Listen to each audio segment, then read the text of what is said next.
नमः शिवाय।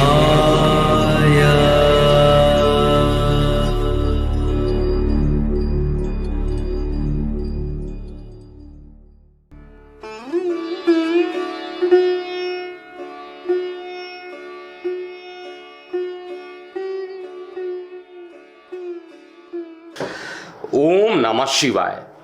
मैं हूं एस्ट्रोलॉजर के.एम. सिन्हा और मैं अपने यूट्यूब चैनल पर आप सभी का हार्दिक स्वागत करता हूं। देखिए, नवंबर महीना प्रारंभ होने वाला है और 2023 का जो नवंबर मंथ रहेगा, प्रत्येक लगन पर इसका क्या प्रभाव पड़ेगा, इसको समझने से पहले आपको मैं ये बताऊंगा इस पूरे वीडियो के दौरान कि जितने भी ग्रहों का ट्रांजिट हो रहा है, उन ग्रहों का आपके लगन के अनुसार क्या प्रभाव पड़ने वाला है, और साथ में ये भी देखेंगे कौन कौन से फास्ट और फेस्टिवल इस पूरे नवंबर महीने में होने वाला है। देखिए, नवंबर महीना ग्रेगोरियन कैलेंडर यानी इंग्लिश कैलेंडर के हिसाब से देखा जाए तो नवंबर महीने का महत्व हो या नहीं हो, लेकिन हिंदी महीने के हिसाब से देखा जाए तो कार्तिक मास जो है 29 अक्टूबर से प्रारंभ होगा, 27 नवंबर तक रहने वाला है। तो इस पूरे दौरान जो रहेगा, कार्तिक मास को हर महीने का सर्वश्रेष्ठ महीना माना जाता है। 12 महीने में सबसे धार्मिक महीना जो होता है, जो विष्णु देव जी के लिए अर्पित होता है, वो कार्तिक मास होता है। और कार्तिक मास में जो फेस्टिवल्स होंगे उसको भी इस वीडियो में देखेंगे, और कार्तिक मास में जितने भी पुण्य से रिलेटेड, धार्मिक कार्यों से रिलेटेड जितने भी कार्य होते हैं, उन सभी में बहुत ज़्यादा आपको सफलता मिलने की संभावना रहती है। विशेष रूप से ऐसे लोग जिनकी कर्ज मुक्ति का उपाय नहीं हो रहा है, अगर इस समय अगर आपकी मनोकामना किसी प्रकार की अपूर्ण रह रही है, आप बहुत कोशिश कर रहे हैं, बहुत प्रयास किए हैं, लेकिन आपको सक्सेस नहीं मिल रहा है, तो कार्तिक मास में जितने भी व्रत पड़ते हैं उसको आपको करना चाहिए। और इस महीने जैसे दिवाली तो पड़ेगा, भाई दूज पड़ेगा, और साथ में छठ पूजा का भी अपने आप में एक महत्व है। सूर्य षष्ठी पूजा जिसको कहा जाता है, इसका छठ पूजा का भी काफ़ी महत्व रहता है। और कार्तिक मास जो रहेगा, ये भगवान विष्णु का सबसे प्रिय मास होता है। और इस महीने में धार्मिक रूप से आपको अध्यात्म और धार्मिक यात्रा अगर करना चाहते हैं तो आपको सर्वश्रेष्ठ परिणाम देगा। कार्तिक मास हर मास में कहा जाए तो श्रेष्ठ माना जाता है। अब हम बात करते हैं, लगन कोई भी हो, सबसे पहले हम ट्रांजिट की बात करेंगे, और वो ट्रांजिट किसका रहेगा। तो सबसे पहले हम लोग ट्रांजिट के पॉइंट ऑफ व्यू से देखें तो 3 नवंबर एक ऐसा डेट आ रहा है जहां पर शुक्र जो है कन्या राशि में गोचर करने वाले हैं। शुक्र का कन्या राशि में गोचर हो जाएगा, और शुक्र जो है कन्या राशि में जो गोचर करेंगे, क्योंकि अपने परम नीच राशि में जाएंगे। और 4 नवंबर एक ऐसा डेट आएगा जब शनि जो वक्री चल रहे थे कुंभ में, वो मार्गी हो जाएंगे। 6 नवंबर को बुध वृश्चिक में जाएंगे और मंगल भी 16 नवंबर को वृश्चिक में जाएंगे। 17 नवंबर को सूर्य धनु में और 27 को बुध धनु राशि में प्रवेश कर जाएंगे। 30 नवंबर को शुक्र जो रहेंगे वो तुला राशि में पहुंचेंगे, और शुक्र का तुला राशि में पहुंचना एक प्रकार से मालव्य योग बनाएगा। और वीडियो को प्रारंभ और आगे किया जाए, इससे पहले गोचर में 30 नवंबर तक अगर कहा जाए तो 30 नवंबर जैसे ही आपका स्टार्ट हो जाएगा, तब तक 3 पंच महापुरुष योग गोचर में चलते रहेंगे। और जब पंच महापुरुष बहुत ज़्यादा बनते हैं, पंच महापुरुष योग ज़्यादा बनते हैं, तो निश्चित रूप से संसार के लिए एक अच्छा इंडिकेशन होता है। हालांकि अक्टूबर महीने में 2 ग्रहण पड़े वो अलग बात है, लेकिन नवंबर महीना 30 नवंबर के बाद स्थिति सभी लोगों की अच्छी होते हुए दिखाई दे रही है। प्रत्येक लगन में स्थिति लगभग अच्छा रहेगा। कुछ में किसी में परेशानी आएगी, किसी में अच्छी चीज़ें भी निकल कर आने वाली है। जहाँ पर परेशानी होगी उसको उपाय ज़रूर आप कीजिएगा। इस वीडियो में आप ज़रूर समझिएगा कि स्वास्थ्य आपका कैसे रहने वाला, आपका कार्य व्यवसाय कैसा रहेगा, आपकी आर्थिक उन्नति कैसे रहेगी, आपका प्रेम प्रसंग, प्रेम जीवन कैसा रहेगा, और साथ में उपाय और शिक्षा के बारे में भी हम इस पूरे वीडियो में देखेंगे। और इसको हमने लगन वाइज इसको चेक किया है। फेस्टिवल के रूप में ऑलरेडी मैं बता चुका हूँ कि 10 को धनतेरस होगा। धनतेरस की क्या महत्ता होती है उस पर सब आपको separate video time to time मिलेगा। जो लोग नए हैं और अभी तक इस चैनल को सब्सक्राइब नहीं किए हैं वो इस चैनल को सब्सक्राइब कर सकते हैं। और जिनको मुझसे पर्सनल कंसल्टेशन लेना है, मैं दिल्ली में 16 नवंबर को अवेलेबल हूँ और मुंबई में 29 नवंबर को अवेलेबल हूँ। आप पर्सनल 1-to-1 कंसल्टेशन ले सकते हैं। तो आज के इस वीडियो में हम लोग बात करने वाले हैं सबसे पहले लगन की, और जो सबसे पहला लगन बनता है वो मेष लग्न बनता है। देखिए, आपको अपने लगन के बारे में कुछ पॉइंट्स याद रहना चाहिए। जैसे आपका लग्नेश मंगल तो होता है, लेकिन इस समय कहाँ पर गोचर कर रहे हैं, तो कन्या राशि में गोचर कर रहे हैं। आपके लगन के सापेक्ष में कहा जाए तो 6वें भाव में ये गोचर कर रहे हैं। तो खर्च की अधिकता तो लगभग मंगल के प्रभाव के कारण हो रहा है, और परम शत्रु राशि में जाकर 6वें भाव में है, तो लीगल मामले में कुछ राहत भी ये देने का प्रयास कर रहे हैं।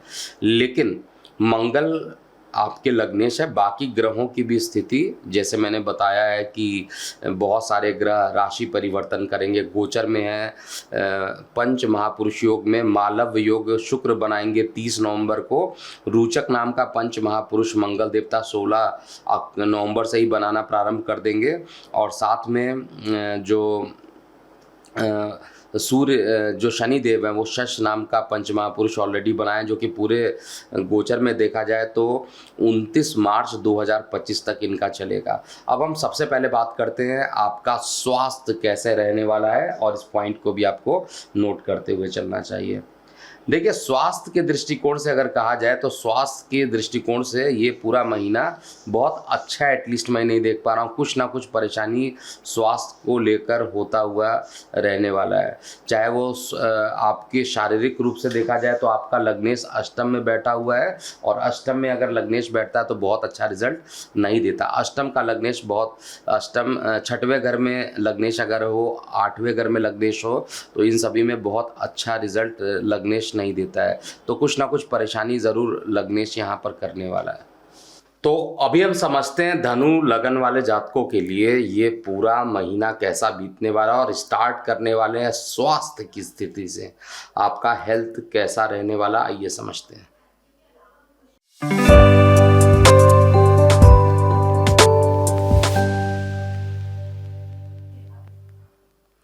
देखिए, इस महीने की जो शुरुआत रहेगी वो स्वास्थ्य के दृष्टिकोण से अच्छी रहने वाली है। स्वास्थ्य एटलीस्ट आपका अच्छा रहेगा, और ये सबसे बड़ी पॉजिटिव चीज़ है आपके लिए। इस समय आप अपने आप को पहले से ज़्यादा एक तो स्वस्थ भी महसूस करेंगे, और इसके कारण फ्रेश भी बहुत ज़्यादा आप महसूस करेंगे। नई प्रकार की आइडिया माइंड में आएंगे, और महीने के मध्य में देखा जाए तो जीवन शैली में किए गए बदलाव से स्वास्थ्य पर बुरा असर भी पड़ सकता है। यदि आप लंबे समय से किसी बीमारी से जूझ रहे थे तो इस महीने आप ये मान के चलिए कि हर टाइप की बीमारी ख़त्म होगी, हर तरीके से आपको बीमारी से आराम मिलेगा। हालांकि महीने के अंत में छोटी मोटी जो बीमारियां होती हैं, सर्दी खांसी जुकाम, ऐसी बीमारियां आपको हो सकती हैं। ऐसे में नियमित रूप से व्यायाम और मेडिटेशन करें, जिससे कि ये महीना आपके लिए उत्तम बीते। अब हम बात करेंगे धनु लग्न वाले जातकों का पारिवारिक जीवन कैसा रहेगा इस महीने।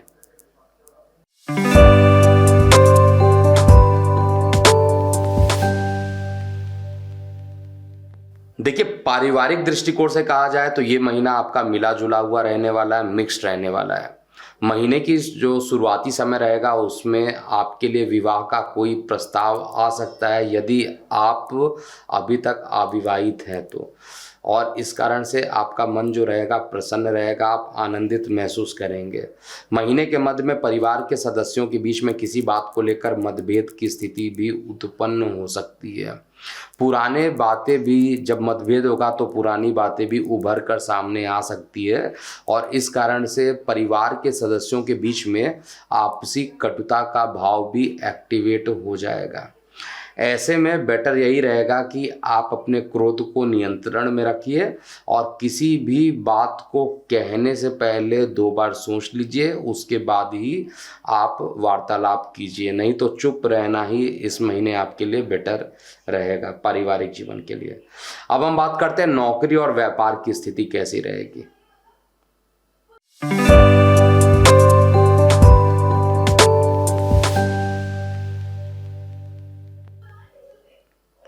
देखिए, इस महीने नौकरी और व्यापार की स्थिति में बहुत सारे अवसर आपको मिलेंगे, परंतु मन पहले से कर रहे कार्य में ही आपको ज़्यादातर माइंड एक्टिवेटेड रहेगा।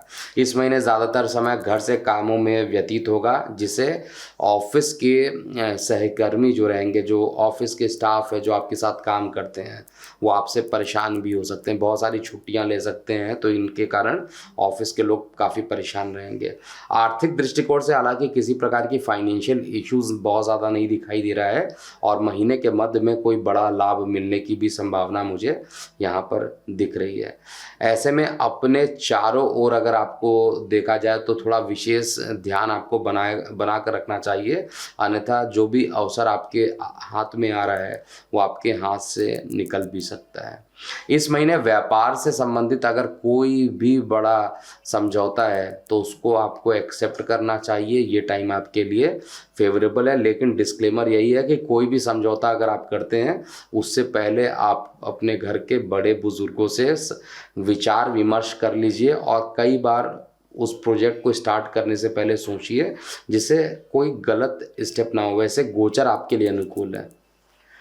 अब हम बात करते हैं धनु लग्न वाले जातकों के लिए शिक्षा और करियर की स्थिति कैसी रहेगी।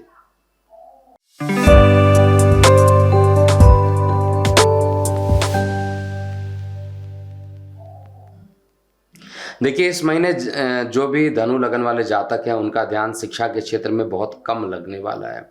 इसके परिणाम स्वरूप आपके माता पिता आपसे नाराज भी रह सकते हैं।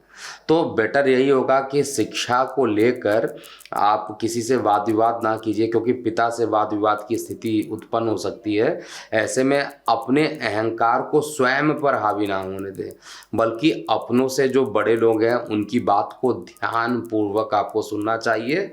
जो लोग कॉलेज के विद्यार्थी हैं, ऐसे जातक को इस महीने अपने मित्रों का सहयोग पूर्ण रूप से मिलता हुआ मुझे दिखाई दे रहा है। और किसी प्रकार के गवर्नमेंट की प्रतियोगी परीक्षाओं की तैयारी कर रहे हैं तो ऐसे सभी धनु लगन के जातकों को कुछ नए अवसर यहाँ पर प्राप्त भी होंगे और उसका लाभ भी उनको भविष्य में मिलेगा। गोचर एटलीस्ट आपके कॉम्पिटिटिव एग्जामिनेशन के लिए सपोर्टिव बना हुआ है। ऐसे में आया हुआ कोई भी अवसर जो है उसको अपने हाथ से जाने मत दीजिएगा। अपने चारों ओर विशेष आपको ध्यान भी देना चाहिए। गोचर इस समय आपके शिक्षा के लिए, आपके व्यापार के लिए आपके पक्ष में है। अब हम बात करेंगे आर्थिक स्थिति और धनु लगन का नवंबर महीना कैसा बीतने वाला है।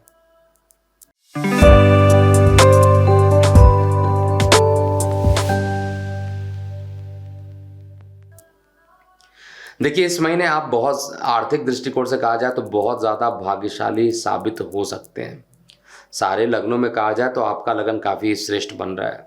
नौकरी पेशा करने वाले जातकों के लिए धन कमाने के अच्छे योग यहाँ पर बन रहे हैं और धन लाभ के साथ साथ पदोन्नति होने की भी प्रबल संभावना यहाँ पर बन रही है। तो ओवरऑल बहुत ही अच्छा समय है और आपको पूरे मेहनत से काम करना चाहिए। इस माह आप धन की अच्छी बचत भी कर पाइएगा। शेयर, सट्टा, लॉटरी, इन सभी चीज़ों में अगर आप इस महीने निवेश करते हैं तो आपको गोचर में इसका जो परिणाम मिलेगा वो आपके तरफ ही रहेगा और आपको लाभान्वित भी कर सकता है। धन से संबंधित बड़े फैसले लेने के लिए यह महीना जो रहेगा वो काफ़ी उत्तम रहने वाला है। महीने के अंत तक कहा जाए तो आर्थिक रूप से आपको प्रबल धन लाभ होने की भी संभावना मुझे दिखाई दे रही है।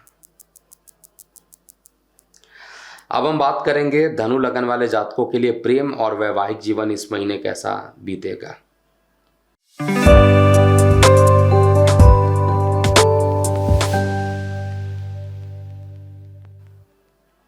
देखिए, इस महीने प्रेम जीवन में चल रहे मतभेद एक तो समाप्त हो जाएंगे और अगर मतभेद समाप्त हो गया तो निश्चित रूप से आपके बीच में जो प्रेम प्रसंग है उसकी प्रगाढ़ता बढ़ जाएगी और आप दोनों लोग एक दूसरे के करीब आएंगे। इसके अलावा आप अपने जीवन साथी के साथ बाहर जाने का जो प्रयास करना चाहते हैं, लंबी यात्रा पर जाना का प्रयास करना चाहते हैं, लंबी दूरी पर जाना चाहते हैं, तो वो चीज़ निश्चित रूप से आपको करना चाहिए और एक अच्छी ट्रैवलिंग के बाद कुछ यादगार जो पल होंगे वो आप व्यतीत करेंगे। जो अविवाहित जातक है उनके लिए इस माह विवाह का प्रस्ताव किसी तरीके का आ सकता है, परंतु उनका मन किसी भी प्रस्ताव में नहीं लगेगा। ऐसे में मैं यही कहूँगा कि आपको बहुत ज़्यादा इमोशनल नहीं होना चाहिए, अपनी भावनाओं को नियंत्रण में रखना चाहिए। किसी को भी कड़वे वचन बोलने से आपको बचना चाहिए, अन्यथा आए हुए विवाह के प्रस्ताव से बात बनने के जगह बिगड़ सकती है। तो थोड़ा सा इन चीज़ों पर धनु लग्न वाले जातकों को नवंबर 2023 में थोड़ा ध्यान देना चाहिए। अब हम उपाय की बात करते हैं।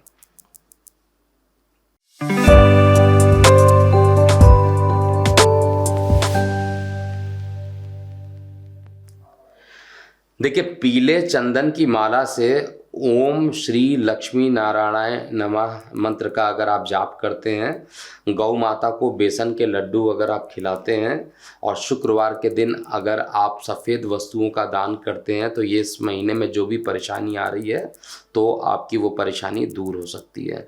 तो इन उपाय को ज़रूर नोट कर लीजिएगा और कोशिश कीजिए कि इस महीने, क्योंकि टाइमिंग परफेक्ट है हर दृष्टिकोण से, स्वास्थ्य भी अच्छा रहेगा और आपको कार्य व्यवसाय में भी अच्छे रिजल्ट मिलेंगे।